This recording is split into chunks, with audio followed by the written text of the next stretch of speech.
This is the KoperCrabb Podcast. I'm Cheney Crab. I am Naveen Copperweiss. Our last show of the summer with ENTHEOS is on August 26th at Kentucky Irate Festival. That Irate Fest. If you would like to grab some merch from the podcast, go to KoperCrabbPodcast.bigcartel.com. If you would like to grab ENTHEOS merch, specifically ENTHEOS merch that is left over from the run that we just did, go to ENTHEOSofficial.bigcartel.com. You can grab our some other kind of merch. I don't really know what to call it. Stuff from our official merch store at Night Shift Merch. We do not send that out. We do send out the Big Cartel stuff. That's your exclusive So if you want to support, go grab that stuff. Also, we just started a Twitch channel. That's right. So far, Naveen is the only one who has streamed because you started streaming and then we went on tour pretty much right away. Yeah, but right after. Here's the big announcement. Starting next week, the podcast will be on Twitch. So every Wednesday, I'm assuming it will be around 7 p.m. Central Standard Time. We will be going live on Twitch with the podcast. We'll have like a 15-minute Q&A session before the podcast, and then we will cut you guys off and just do the podcast like we normally do. So that means that you can still call in. You can still send an email. We'll answer your questions. It's not going to be an interactive podcast the whole time because we will still be putting it on YouTube and Spotify and all of the places. Yep. But you can tune in for 15 minutes before and after each podcast, and we'll be doing like a live Q&A type thing. A little pre-gaming yeah, is what I'm calling it. Pre and post-game. Along with that, you really should check out the other stuff that our Twitch channel has to offer. So it's the KoperCrabb Network Twitch. What's the actual URL on it? I think it's just KoperCrabb. Okay, so twitch.com/KoperCrabb. We'll put the link in the description. Yeah, we'll also put the number that you can call in because I do not have it memorized. I know that it's 615-420 something. Doesn't really matter because it's not live. Well, I'm saying... I mean, you can't call in live anyway, so it's not urgent that we get you the number. Yeah, it's not urgent. Just check the freaking description. But anyway, so Naveen has been... The idea with the Twitch is that it's under the KoperCrabb Network umbrella. So it's going to include stuff from the podcast, but it will also, obviously, Naveen and I are both musicians. Naveen produces and writes all of our stuff. I do vocals and write vocals and all of that stuff. So we're going to be sharing all of that on Twitch as well, along with the podcast. I'm sure that more things will happen over time with that. I did a voice in a video game. I did like Jill Valentine's stuff in Dead by Daylight. So I'm thinking about maybe playing that on Twitch someday. We'll see what it expands and what the KoperCrabb universe entails. We've gone from network to universe really quickly. We're taking over, dude. It's no, but yeah, we definitely have been being told that we should be on Twitch. Yeah. So yeah, we're not going to change the show at all, and it'll be exactly the same if you listen on YouTube or whatever platform you listen to. The only difference is there'll be the kind of pre and post show over there on Twitch. Right. For all you official Golden Lobsters. The official Golden Lobsters. We've also got some cool Golden Lobster merchandise coming at you pretty soon. So, Naveen and I are all about that limited edition, cool merchandise. Handmade stuff. We'll be doing some of that stuff. I'm working on getting new coffee cups for the podcast. Just doing the thing. The works. A lot going on around here. A lot going on, both with that stuff and behind the scenes stuff, just like preparing for our new album, and all of that's coming like really quickly. So it's a lot of stuff all at once, but it's really exciting. And we just got back from a 9-day run. That's right. Was it 9 days or 10? It was 9. Okay. So we did we're in a band. That's right. Naveen plays drums in it, and he writes all the songs, and I do vocals in it. Mm-hmm. And we are called ENTHEOS, and we just went on tour for 9 days with Oceano and Worm Shepard. We hit a lot of places that we don't normally hit. Yeah, I actually have the dates pulled up. I was thinking we could do like a little recap. Yeah, let's do a recap. So, the tour started in Chicago. I noticed I clear my throat a lot. It's only when the podcast starts. It's only when the podcast It's like starts. you never clear your throat ever throughout the whole day. You hit record on a podcast, and it's just instantly time hoarse. To clear throat. You gotta like. Yeah, what's I up don't with know. that? I guess it's just really so weird. much talking, and then you hear yourself in your headphones. Maybe that's why. that Maybe you could be are why. clearing your throat all day, but you just don't have yourself loud in your headphones, Yeah, so you can't perhaps. tell. Well, I went back and listened to one of our podcasts, and by the 14th time I'd cleared my throat, I You're was like, I just hate this like, podcast. she sucks. Yeah. That's what I thought. I was like, this host, not Is fucking not shot. chill. Yeah. So I'm gonna try to do that less, but Yeah. I think we're on like the third of the There is episodes like a so far, cough so. button, but only I can hit it. You know what? Yeah, that's what's. I know. I was like, where's Naveen with the like cough button assist when I go to clear my freaking throat? I got to see if there's a way to do that on here. Do I need to like signal to you like, hey, I'm gonna clear my throat? Maybe there's All right, a let's little try signal. it. Let's try it. Okay, hold on a second. Let's see, I'm slow on the draw. All right, ready? I think it still came through on my microphone. I do too. Oh my god! For some damn reason, it. that time I had to like scream my throat clearing. So Ridiculous. that's Anyway, the tour started in Chicago. that was a outside of super. Chicago. It was Yeah. in West Chicago. Sorry to interrupt you. West Chicago. That was a super sick show. Yeah, it was a really good time. Super dope. We were kind of late. Playing. No, to get Or to the to show. the I don't think we show. got there till like 5. Yeah, we started calling. So like, for instance, a 5-hour drive in map time is like a 10-hour ENTHEOS drive. I don't know what it is about us. We really don't screw around that much. We really don't. In the And you wanna morning, hear the in the worst morning, part? it takes our crew a while to get like away from the gas station. That's true. And at the Planet Fitness, we have to have strict rules as to when to leave because Here's the thing. We people will left take forever. the day before the show Yeah, what just was to up with that? drive to Chicago, and we What didn't get was there up till with that? 5:30. We got stuck in a lot of traffic leaving Nashville. Yeah, but that was that didn't make any sense. It was to me. like a 45-minute slowdown. Yeah, Well, okay, so 45 minutes, but we left literally the day before at like in the evening. Well, you also have to keep in mind that every single drive that we see the hours on is going to take us longer because we have a trailer. Yeah, we're not necessarily going to go the speed limit always. Unless Rob's driving, then we're getting there twice as Yeah. fast.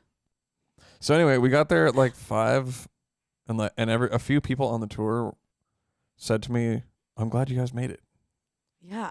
And I Everyone's was thinking, merch "Wow, are we was set up. are we that late that it's a I'm glad you made it situation?" I don't think so. That's like That's what I was an thinking. I'm That was glad you weird. made it situation is when it's like you're pulling up right before your set. That's what the people were saying. A few people said that to me. Because I set up merch and we still had like 45 minutes to burn. Yeah, that was a fun show. It was kind of our first show in a couple of months, I guess. Yeah, it was the first show since the last sick show we played, which was in Vancouver. What's funny about taking a break from playing shows is I don't get that. I'm more rusty on setting up the gear than playing the music. Yeah. That's what it takes a few days to get back in the swing of things. Yeah, I agree with that. What I'm rusty on You is don't set up the gear. no. I'm gonna say what I'm because this is kind of like setting up. Okay. What I'm rusty on is like because I set up merch. Yeah, okay. What I'm rusty on is like what all we need for merch. Like yeah. I forgot a tip jar. Freaking duh. I did bring a light for the desk, which I needed. Yeah. I forgot like a table cover. I forgot. You know, there are a million small things that you need to run a merch booth Or to play a show. or to play a show. Yeah. And it's true. I don't set up gear, thank God, because then we'd be totally fucked every night. I'm just not it. I'm not the gear setting up person. No. Vocalists Definitely don't.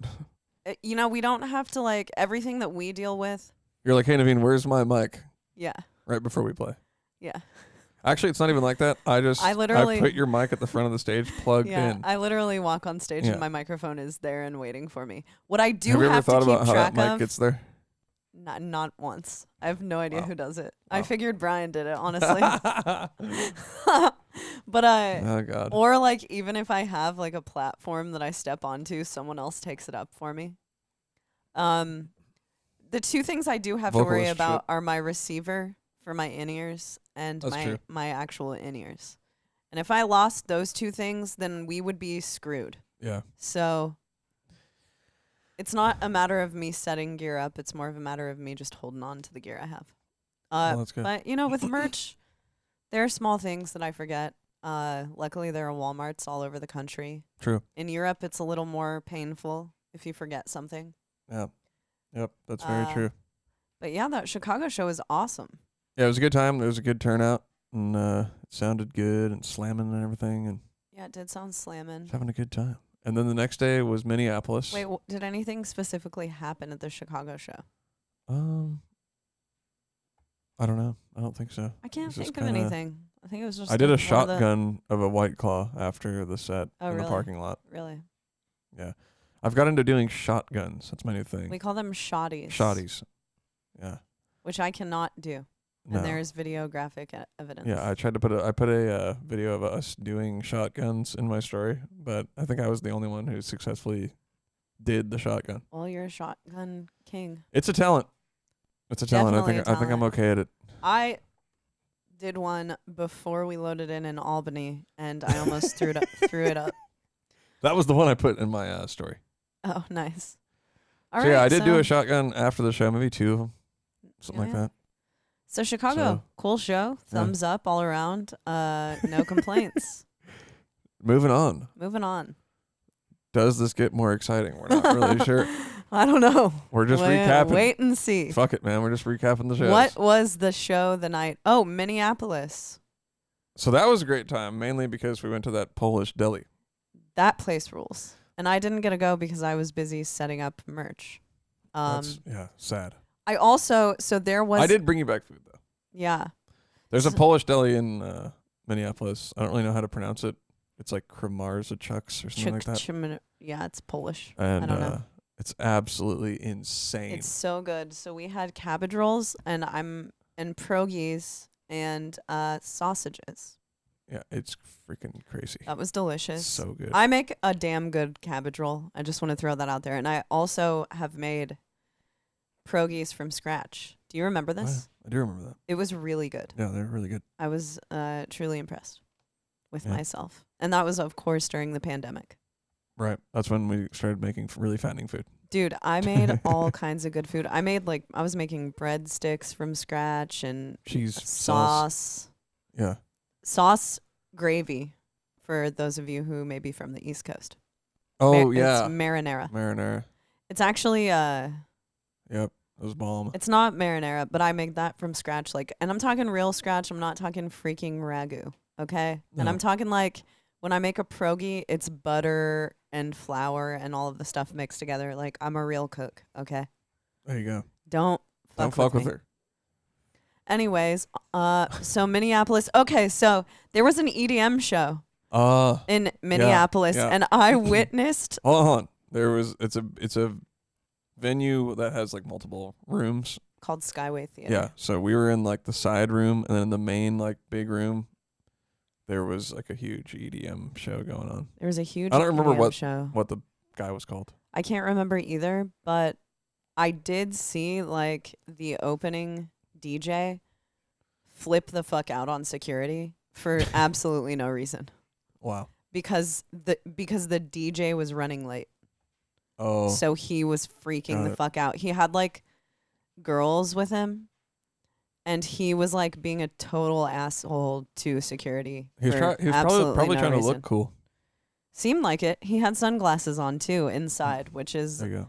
I mean, not normally a bad thing, but when you're also freaking out on security for no reason, it makes you like look worse. Yeah. So there was that. And pretty much like at the end of our show is when the rave really started getting packed. Mm-hmm. And there was a ton of what looked like high school kids to me, but they're probably 21.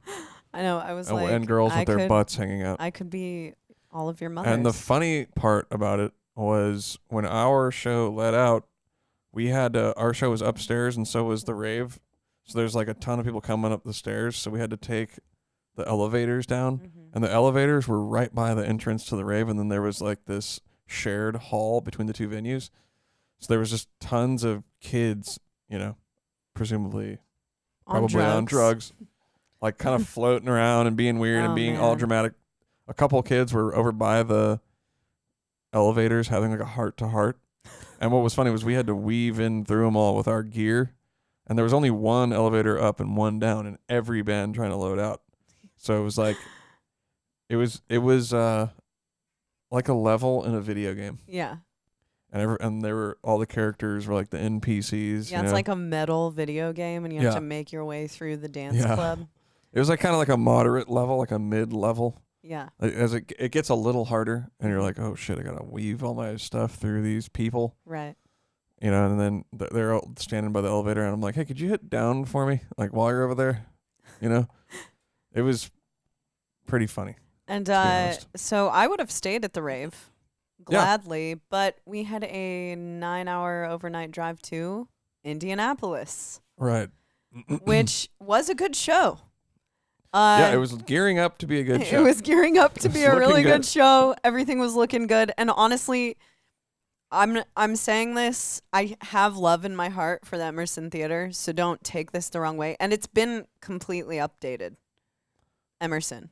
Yeah. But every time we play there, something weird happens during our set, and I call it the Emerson Curse. Yeah, and a lot of people have had that problem there, but so anyway, we didn't even mention yet, our set was a complete disaster. It was probably the worst. It was definitely the worst technical difficulties by far that we've ever had. Absolutely. The worst one. I mean, we only played a couple songs. I think we played 3 songs. Shout out to anyone who was at that show, because you were all incredibly supportive and so nice. And I am so sorry that our set was so fucked. Yeah. But I think so. It was a combination between our gear fucking up and potentially some inputs at the venue as well. Right. So I'm not blaming them. I know that a huge part of it was our shit was fucked up. Oh, absolutely. For sure. So what actually happened is that my vocals essentially stopped happening. Yeah, so confirm that was the mic. So cable. my mic cable cut out like a song and a half or 2 songs in. And then Rob's guitar cut out like 2 songs in. So you and Brian were kind of... And the tracks didn't work. And the tracks didn't work, so our bass was not working. So the bass was working. Oh, the bass was working. Yeah. So Naveen and Brian essentially played maybe 3 or 4 songs while I just sat the mic fucking down and started just miming the vocals. Honestly, I wasn't that embarrassed. Yeah. I was like, you know what? I'm going to make the best out of this crappy situation, because honestly, what can you do at that point? Yeah. You can't like get mad. At this point, we've played so many shows that when something like that happens, it's almost like funny and reminds you that it's humbling. Yeah, it was... Anything can happen, and no matter what, how much you prepare, shit happens. And unfortunately, we couldn't finish our set that night. I hope... We would really like to schedule a show in Indianapolis or in a surrounding area soon. Yeah. I would like to do it for free. We're trying to go back and redeem ourselves. Yeah, we're trying to come back and actually give you guys a show. But obviously I'm not announcing anything because we don't have anything planned right now. But that is something that we do want to make happen, because that is not... We're not trying to come and have people pay to see us or buy our merch, and, we're giving them a flop of a show. But again, thank you guys so fucking much, because it was a mixture of us like pulling through in a positive way and you guys being so positive about the situation. Yeah, like when we got off stage, everybody was cheering and stuff. And pity cheer. People were like, "This happens a lot." And then they were also saying like, thanks for not freaking out and everything. So. Yeah, which. I have to say something. I have seen, when I was 16 years old, I went to a show, and this band was my favorite band at the time. And their set wasn't fucked up, but there was not a good draw. There were maybe 10 people there, and I was one of the 10 people, and this band was on a bus. So after their set, the vocalist, who at the time was like my favorite vocalist in the world, you know, I'd been listening to this band for a while. The vocalist ran off stage and was so pissed and wouldn't say hello to any fans. Yeah. And I stopped liking the band that day. So the way that you react to a situation is really like... It matters. It really matters. Yeah. It really matters. And it matters to other people. And I just don't, you know, even if some weird shit like that happens to us, I don't want to be that band who like throws a fit, because we're all kind of in this together. This is like, for real, something we care about and love to do. And shit happens. Yeah, absolutely. Shit happens and you just move on. Yeah. And we did move on. And the next day we played. I don't know where. Well, we're going to find out. But yeah, it was totally, I mean, when it did work, it was fine. Oh, yeah. And then another thing is, it's not like I wanted to like freak out and just like didn't do it. I was just like, well, this is what happens sometimes. And then also on top of that, it's still better than going to work. Yeah, I know. You know? That's really still playing a show, having fun, meeting people, I know. having a Still good time. Doing what I love. Yeah. And that's it. So fuck it, man. I Still felt like I was lucky to be there. Me too. Still hanging out with our friends. You know, also, we just have like a solid group of dudes. Brian and Rob are awesome, and I think that the four of us together really, you know, pull it together in situations like that. Obviously, not how we like to go out. Yeah. So we want to come back. pro. But thank you guys, if anyone who was at that show is listening to this. Yeah. We will be back. I'll be back. Horrible, horrible impression. And then the next day, we went to Pittsburgh. Ooh, Preserving Underground. Which was freaking awesome. Well, there's the fifth throat clearing. Damn you, Cheney. So that place was particularly really cool. Why, you might ask? They have a huge record store and used metal merch store upstairs. Well, hardcore metal type stuff. We both got shirts. I got a Type O shirt. Yeah. And a Pallbearer shirt. Yep. And then I got a Dimmu Borgere shirt. Yeah, I mean, it's the like sickest metal vinyl place It I've really ever been is. to. And I was sort of bummed that I was so hot and tired that day. Yeah. Because if we were just visiting and not on tour, I would have You could stay there for at least 2 hours. Yeah. Because we hardly even looked through the vinyl, really. Yeah, I know. We pretty much rushed through it. Yeah. But we did find out that Naveen is a part of hardcore history. Oh, that's right. So they also had, this is a cool venue, a hardcore dude who I met a really long time ago. Oh, when I was playing in Hoods, actually. He told me. Started this record store venue, and there's also a little room that's like a hardcore museum. And it's really cool, man. Yeah. It honestly was kind of like, I felt a little emotional in there. Yeah. Because they have some glass cases with a bunch of memorabilia of older bands, older hardcore bands, you know, like Hoods, a band that I was in, Shelter, you know, all the hardcore bands from around the late 90s. And then a bunch of pictures and stuff, and then they had these binders that were like full of metal and hardcore flyers. And there was like quite a few bands that I knew and tours that I had gone to when I was like really young. And there was also a couple Animosity flyers in there. I mean, they were really old. They were really old. They were super old. Yeah. I mean, I swear you said that one of the flyers was from the first tour that you did. It was the first tour that we did. Because, you know, back in the day, I don't know if you guys listening remember this or not, but back in the day, all of those bands would be on a flyer and it would be listed like what genre the band was. And there was an Animosity flyer that, what did it say you guys were? It said BMA's newest. Oh, Black Market Activities. Yeah, actually, I'm going to find the flyer. Read it. But it was just nostalgic, you know, like seeing flyers for one.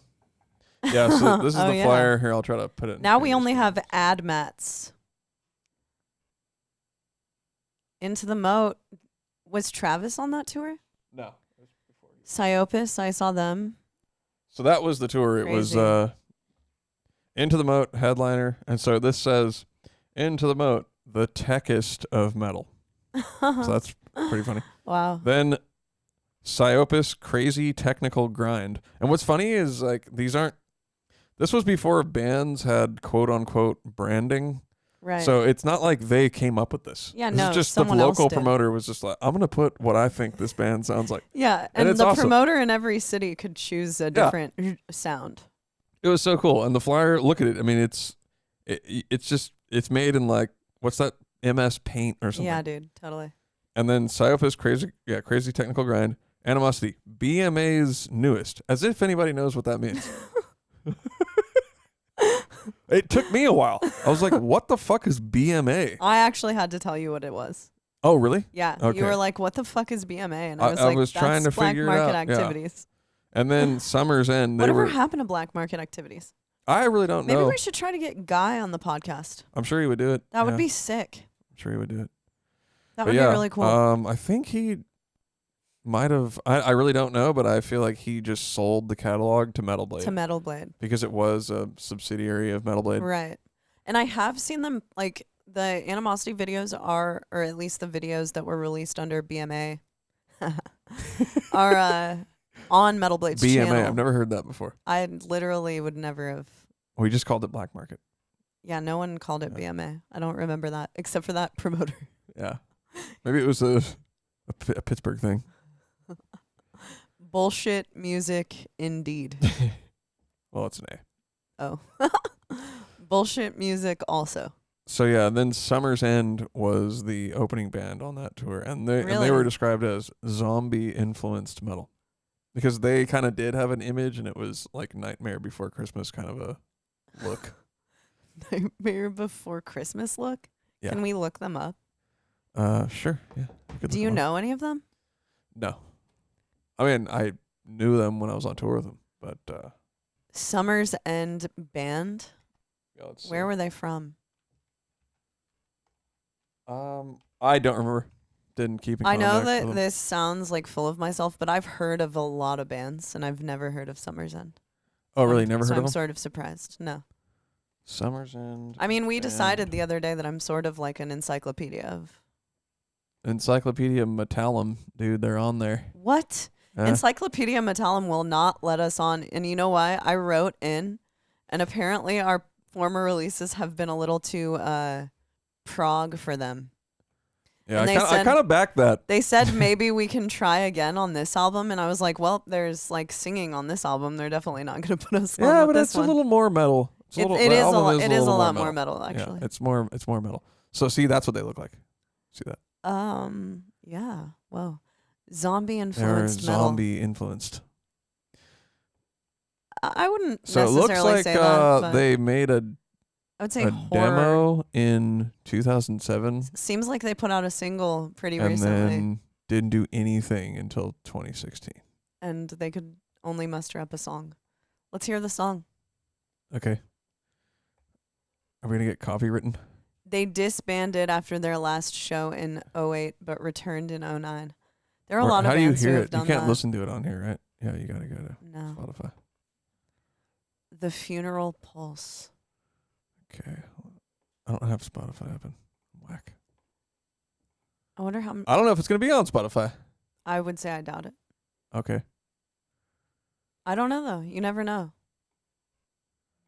Oh my Oh god. no! Just go to freaking YouTube, dude. Okay. That's ridiculous. But yeah, they opened the tour, Do and you I kind of remember still- them missing some shows or not really being on the full tour or something like that.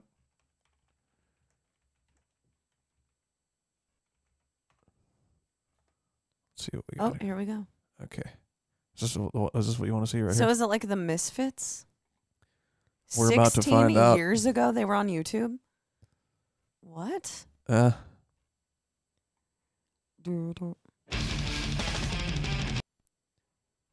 on. Dude, that.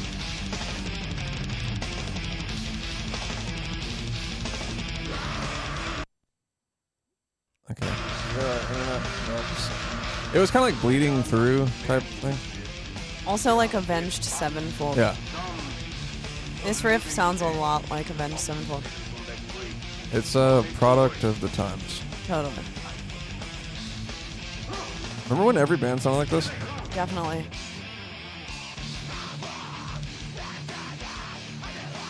Dude, Atreyu kind of sounded like this.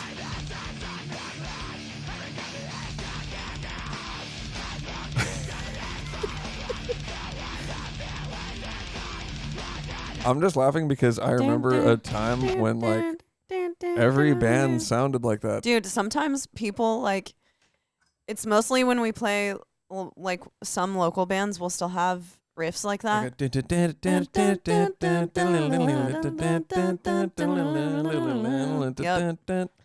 Yep. And I'll be like, damn, that's transporting me back. And then it goes. Are there bands that are like making stuff like that? I don't know. I wasn't really too into that, to be honest with you. I wasn't either. I liked At the Gates, but they kind of, every band like that was trying to copy At the Gates. Yeah. I would say Where's the lie? There's no lie. Yeah. A lot of bands were trying to copy At the Gates. Yeah, I don't know if that really still exists. Yeah. I liked some, I guess Undying was kind of like that. I liked them a lot. Well, a lot of bands like that were like that. You know what I mean? A lot of bands like Undying. Yeah. And from that general scene and time were kind of like, I mean, that to me is what metalcore is. Like, metalcore to me is that's not, metalcore. I call that metalcore. You know, now metalcore is very closely associated with like gent and pop and like architects and stuff like that. But to me, metalcore is like actually metal and hardcore mixed together. Now that's what I call metalcore. Yeah. It's the same with deathcore. Like, deathcore has become like a much different version of what I would consider to be deathcore. Because at the root of it isn't Fetus like deathcore, but now Fetus is actually slam. I don't fucking know. Yeah, I don't know either. Or like the genres have become very stark. Different. Yeah. Or like metalcore to me is like terror. True metalcore. Like I would call that metallic hardcore. Oh, metallic hardcore, true. Or metalcore. Metalcore is just different now. You know, it's just evolved into something. I think now it has much more like canned production and it's not so riff based. Yeah. I guess it's kind of more like pop. It's more pop, but in the way that pop isn't really a genre per se. It's just whatever's popular. Yeah, bingo. That's kind of what metalcore is. It's just metalcore is pop. Generally like, how do I say this? I'm not like metalcore generally like the people, if you go to a show, right?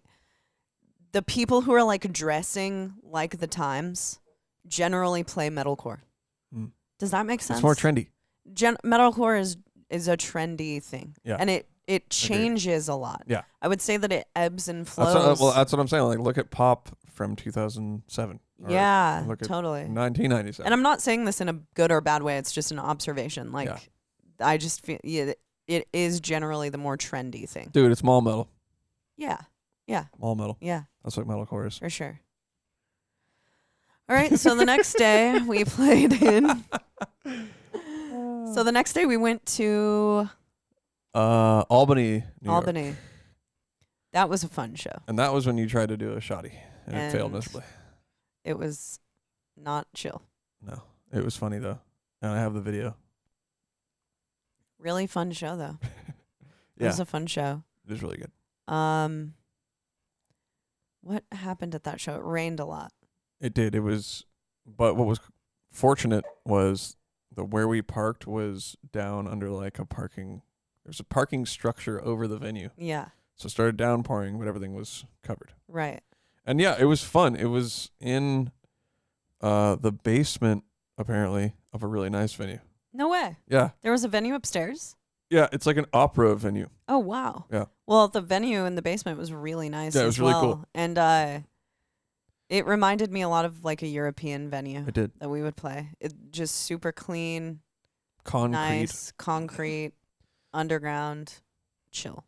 But yeah, that was a fun show. No technical difficulties at that point. There were no technical technical difficulties, though I did walk beyond the monitors or the PA a lot. So there may have been some feedback. Okay. May or may not have been some feedback. May or may not have been feedback. But yeah, great show. Really fun. That was really fun. Can't remember what I ate that day. Maybe that's the day you got pizza? Oh, yeah, we did get pizza. So pizza. So that was the day that I got the pizza. Yeah. Okay, we're going to have to explain what that is. So pizza is from this specific place in Pennsylvania called Conningham. Conningham. Or Hazleton. Hazleton, Pennsylvania. And our friend Bill Oberender, world-renowned merch man, introduced us to pizza. And what pizza is a really greasy, similar to a pan pizza, and it's served in a box. And with a string around it. With a string wrapped around it, and you can get it off of the shelves at the store, at Walmart or wherever else, but only specifically in this little part of the country. It looks like we can't find any of the pizza. I'm just Snapes. Snapes. I think he calls it Snapes. Snape's like Professor Snape. Yeah, but that's it right there. It comes in this little cardboard box. Yep. So what happened was when we were driving from... Damn, look at that, dude. Pizza makes me happy, man. Check it. Would have been better microwaved, so... No, you eat it cold. Anyway, Bill brought it for us because we played near his hometown a long time ago. And then I was driving in the morning, and I saw a sign for Conningham.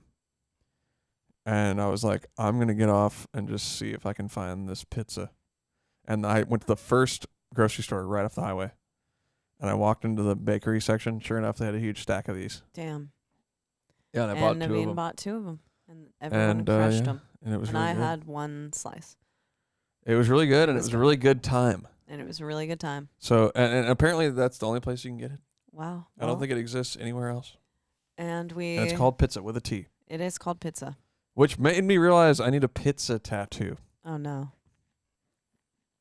On my pizza, I decided I'm going to have a whole pizza sleeve on my leg. Just a tattoo, a whole sleeve dedicated to different iconic pizza stuff. So I don't know. There could be room for a pizza over there. For Snapes. All right. Well, and then the next night, where did we play? Oh, let's see. Whoops. The next night, where did we play? Don't cup the mic. We played in Horseheads. Oh, Horseheads. Shout out to that Horseheads venue. I walked in there and I was like, this is definitely church money. They got that church money, dude. That's what I'm thinking. And Horseheads. It seemed kind of amazing venue. Holy shit. Yeah. It was incredible. It's and I was the like, nicest venue I in the walked country. in, I was literally in there for like 3 minutes and I was like, this is a fucking church. And I found out later it used to be a church and someone bought it out. Mm-hmm. But dude, so huge venue, great sound system, nice kitchen area, great bathrooms that were all clean, amazing friendly staff, cafeteria, waiting room outside. Upstairs there were showers for the bands, and the men's room and the women's room each had like 4 different showers in them. So I got the women's room all to myself, which was like being in... When you're on tour, if you get a room all to yourself, it's like being in heaven because you get silence, which is really hard to come by on tour. Yeah, it's rare. Very rare. So I was having a great time. I was just trying to stay in there as long as possible, which is about 10 to 15 minutes when you're on tour. That's about how long you can shower for. So... But yeah, I mean, seriously, stunning venue. The PA was crazy. They had like video screens with like dudes with cameras, and I mean, it was honestly a little bit silly. It kind of seems like where the Righteous Gemstones would hold a church service. Definitely, but it was awesome. Honestly, it was incredible. Can't wait to go back. Yeah, I really want to play that venue again. Yeah. Any video I've seen from it sounds fucking incredible. Yeah. It was great. Great and space. How does it feel to have space on tour? Oh man. And There's good just air room. conditioning Yeah. and, just all kinds of. And Plenty a of place nice to put your drums. bathroom. Oh. So it was great. We loved that day. So, That's kind of like a relaxing day. that was a relaxing day. Then we headed into the belly of the beast. Brooklyn, New York. Brooklyn, New York, man. Good show. Super hot. Shout out to Josh from The Machinist who, is out there just doing fucking work constantly for those shows. It was a good show. Had fun. We got to see our friends. We got bomb pizza. We went to a bar before the show, and I can't remember the name of what it was called. Something in. But Naveen and I walked in there to order some food, and there was literally no one in there. And like 10 minutes later, an entire fucking bar crawl of like Chads and Britneys, like I'm talking like 100 people. They just moved in, mobbed in, and we at first thought that we were on a prank show. Yeah. Because it was like where people were trying to see how we would react because it was fucking crazy. I was thinking, man, are we on a prank show? Yeah. Because they were so loud, and I was thinking maybe we're on a prank show and they're about to like hit this prank. Yeah. And also, the bartender's like credit card machine went out the minute that those kids came in there. And they were all like sweating and like having a hard time and making jokes with us. And because honestly, it was kind of like a metal type bar. It was like a metal type underground person bar. Like a... And then all these Chad boat shoes guys and like... who just like got out of their fraternity. Yeah. Came storming in. It was kind of funny. And then I was kind of like giving the bartender shit. I was like, dude, why'd you invite so many of your friends in here? What the fuck, man? We're just trying to get some food. Yeah. And she actually thought it was funny. I thought she was going to just give me like a sour look. Yeah. Well, people in Brooklyn, a little nicer than those in San Francisco. True. But our friend Clark brought us a whole pizza. Shout out Clark. I've known Clark since I was a young kid playing in the Iowa music scene. Yeah. And that show, another tour got like merged with it. So it was like, it's kind of a long day. Let's be right. It was a real long day. A lot of freaking bands. The show started at 3. It was hella fucking hot. Yeah. And it was just a long day, honestly. But shout out to everybody for persevering in there. Yeah, shout out to everyone. It was a fun show. Brian, our guitar player, decided to get drunk. Oh, Brian James. I have to put him on blast here. New mythical character unlocked. Brian fucking up the set.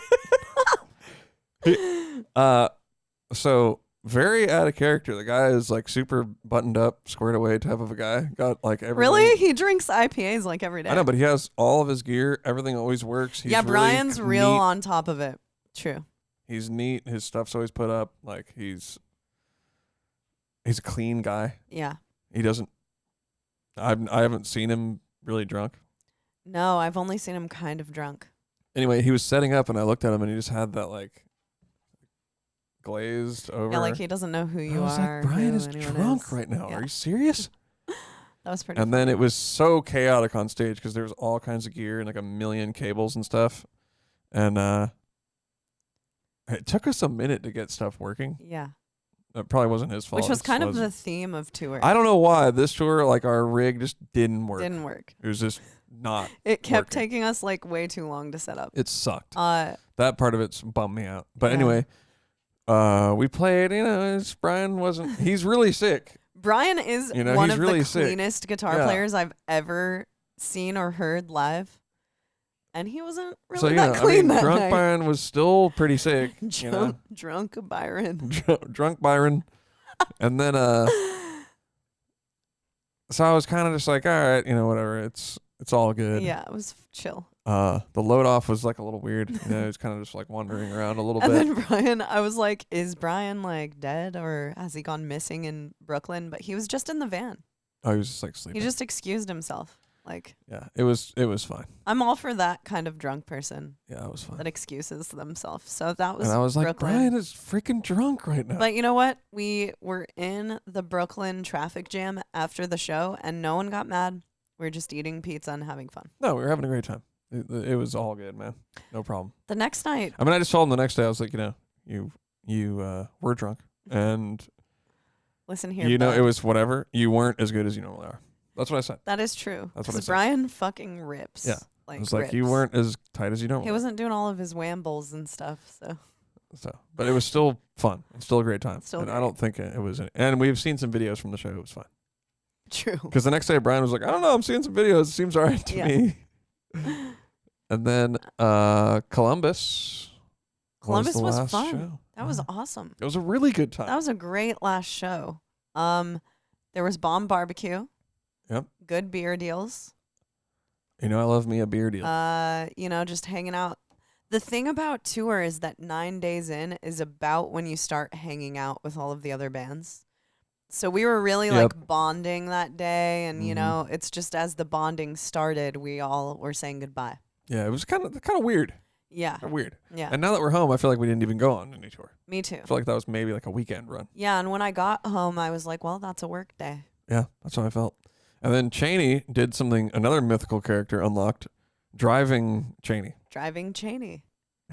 I did something crazy because I knew that home was like right there. That's when Cheney steps up and drove till like 7 a.m. Yeah, Rob drove for about an hour or two, and I was like laying down and almost to that point of sleep. And he was about to pull over and turn off the van for us to sleep all night. And I was like, dude, fucking move. I'm not falling asleep 5 hours away from my house. Yeah. So I busted ass and drove us all the way home. Champion move. Yeah. Because I was a little tipsy that night. Couldn't drive.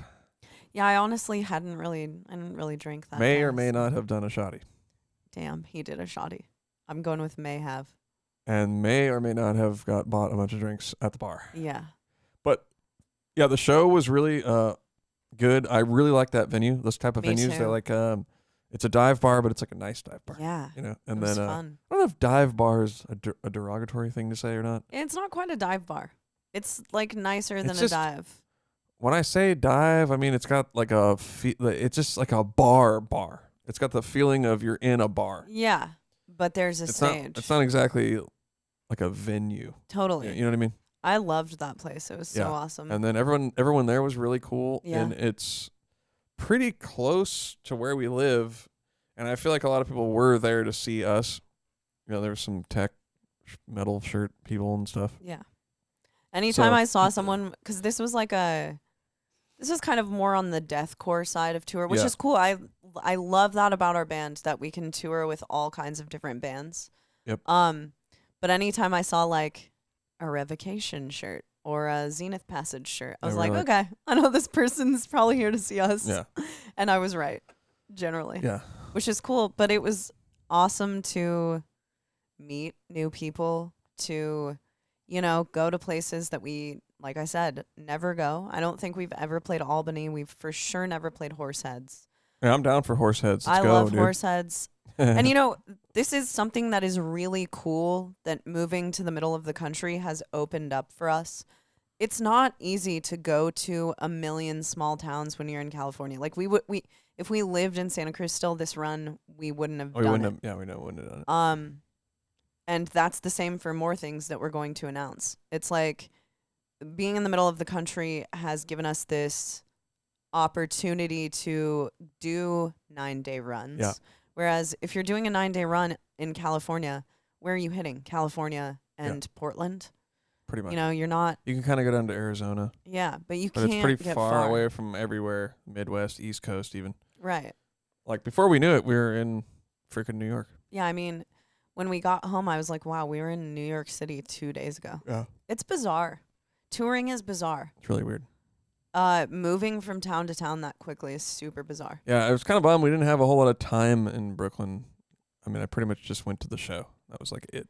Yeah, 'cause see, if the show hadn't started at 3, then we would have been able to kind of walk around all day, which, you know, we get chances to do that as well. But this time we just couldn't. Yeah, we didn't. But Didn't have yeah, that chance. overall, But whatever, it was fun. awesome tour. We saw there were a lot of podcast fans out there. Shout out to you guys. And thank you guys for coming. That was a lot of Yeah, it fun. was a really good time. Oceano was awesome to tour with. It was cool touring with Worm Shepard, and it was like a good time. Yeah, loved it. You want to wrap there? We got some calls. How long have we been doing the pod? 50 minutes.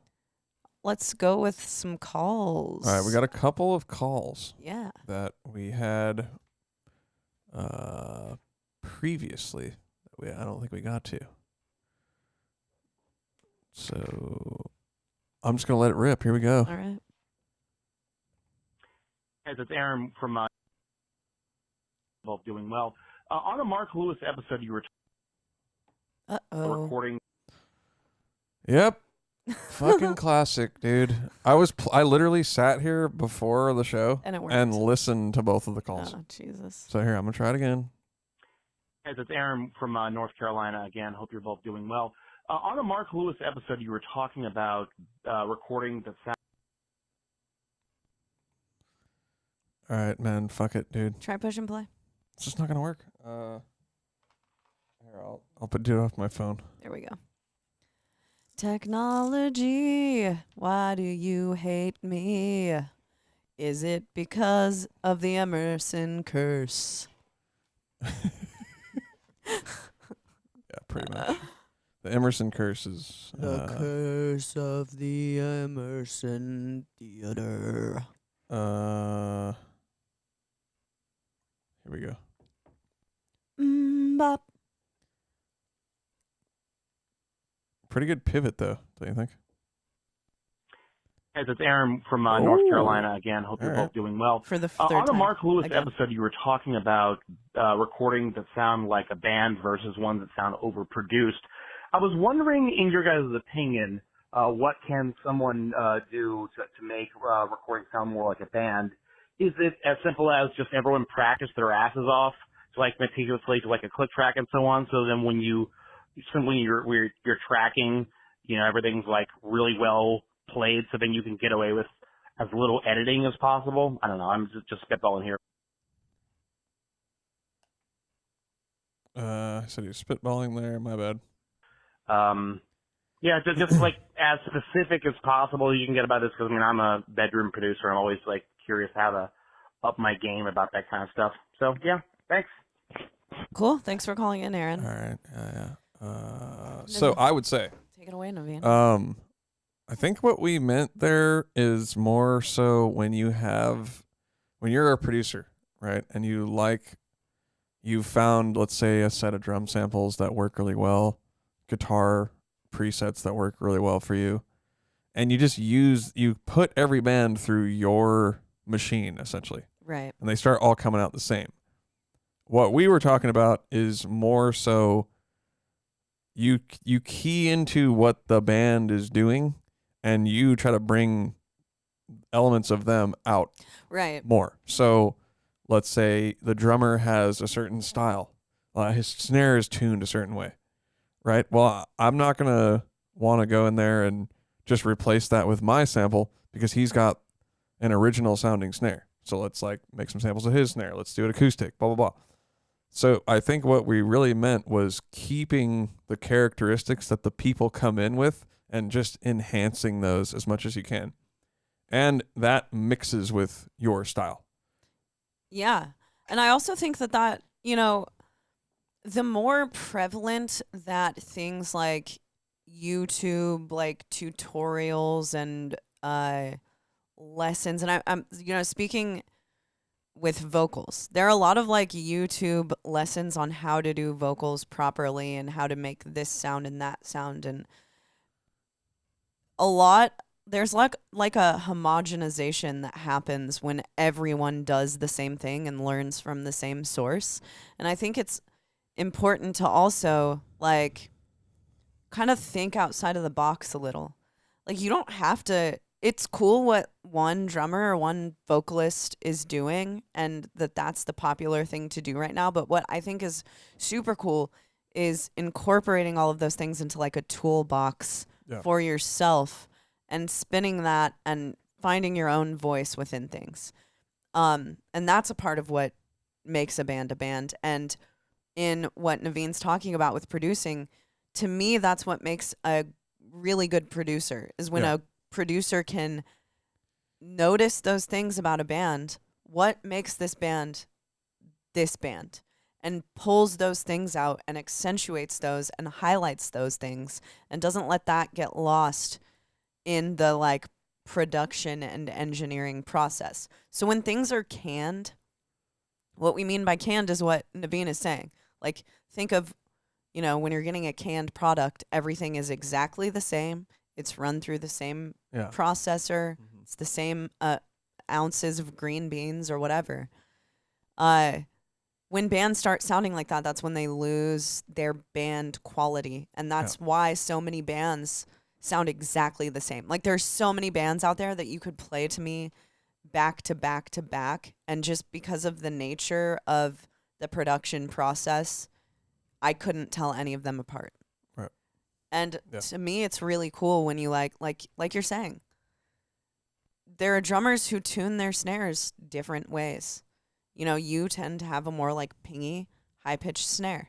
That's a part of your style, like a primacy snare. That's part of your style. Yeah, so what I'm saying is, if I went to some producer and he's just like, cool, I'm putting my, you know, whatever. Same typical snare. It's like, well, now you've just totally got rid of Naveen. My whole snare. Yeah, my now whole Naveen isn't style. playing on it anymore. Yeah. So I think that's important for sure. And then I think it comes, like what you're saying, having different tricks in your tools in your toolbox, so you have a more wider array of talents that you have to draw from. So I mean, for producing, that could be like, you hear the drummer play and you're like, oh, I've wanted to try this certain production technique on that type of a snare. Let me go for it. Mm-hmm. But if you only know how to do one thing, you're not going to have different things to draw from. Totally. So, but all of that takes time. I mean, no one is going to like be on their first 5 records of producing and be and like have it all dialed in and know exactly how to produce, and that's why producers who have been doing it for a long time get paid a lot of money. Exactly. Because they're really fucking good at that, but it's a process that has taken them like decades to figure out. And I'd say don't be afraid to be a little bit canned. That's fine. Totally. I mean, there's things that it doesn't matter if you're not the most original person on anything you're doing. That's okay. I agree. Get in the game. Totally. Let's go. I think for me, with my production, I'm not the most. I haven't developed my like sound yet. Totally. You know, like as far as I have with drums or my like writing abilities or whatever. You know what I mean? So, yeah, go ahead. Whatever sounds good to you is totally fine. Yeah. Doesn't matter. And also with what I'm saying about the like YouTube vocal stuff, I think all of that stuff is really sick to have in your arsenal. Yeah. But what I'm saying is don't stop there. Don't like say, okay, I've got this technique down. That's all I need. Yeah. And you know, all of this stuff is the way that you grow and expand your like thing as a musician is just playing forever. Yeah. No one really starts out very original. Yep. We're all like learning the same shit at the beginning, but it's that's a part of the cool part of like being in the same band for a really long time as well. Like even with ENTHEOS, I feel like on this record that we are putting out next year, we're really starting to find out like we're starting to understand what the ENTHEOS thing is. Yeah. And that's 3 records and an EP in. So that's okay. Everything takes time, man. I think as long as you're staying excited and you're always constantly learning new stuff, you're going to be good. Yeah. For me, that's the name of the game. Yeah. Stay excited and stay motivated. And also and keep learning. And you will eventually be really original because you'll just know so much stuff. And don't be too overly analytical to the point that you're like not putting stuff out. Don't worry. Like we're saying, all of this stuff comes in time. So don't worry too much about whether or not something is too canned. Just push shit out. Let it happen. Yeah, just let it happen. Let it happen. I never said, oh, you know what I'm going to do? Be a really original. I never did that. I just listened to bands I liked and tried to sound like them, and eventually it started sounding original. Absolutely. That's it. So, yeah. Okay, I think we're going to do one more call, and then we're going to get going. It's time to get going. God, I'm like a freaking, what's it called? A boomer with this thing, man. Oh, we just got a call. Today I found out that Gen Z is in 96. Okay, here we go. Sorry. I'm really We didn't just dumb. get a call? No, we got a call. Are you playing it? I'm trying to. freaking thing. This person's going to be really excited. Yeah. It's almost live. No. That was something else. Sorry, that was a text message. What's the text say? Yeah, I can't get this to play. Let's just read the text messages. Just read that one text. Steve-O mentions the term ENTHEOS. There's a YouTube clip. Oh, in his podcast? Yeah. And then this guy also found lobster. I don't know where he got this, but it's flip flobsters. And it's lobster sandals. Lizzie sent that. Oh, okay. That's hilarious. That's pretty funny. All right, I saw the other voicemail. It's gigantic voicemail, so yeah, let's it's kind of save long. it until it works. Yeah, we'll figure that out. But yeah, if you guys want to call in, go to the description. You can call the Check it the Golden Lobster Hotline. That Gold Lobster Hotline. And Kentucky Irate Fest. And next week, the 26th. If you're going to the Iowa State Fair this weekend, see you there. Might see you motherfuckers Naveen's there. never been, so we're gonna be getting some fried butter. And yeah, check out the Twitch. Go ahead and subscribe now. And we'll have our schedule up on there and all that good subscribe, stuff. comment on the videos, share our stuff. Cut clips. Be a good lob. Peace. Love y'all. Have a good week.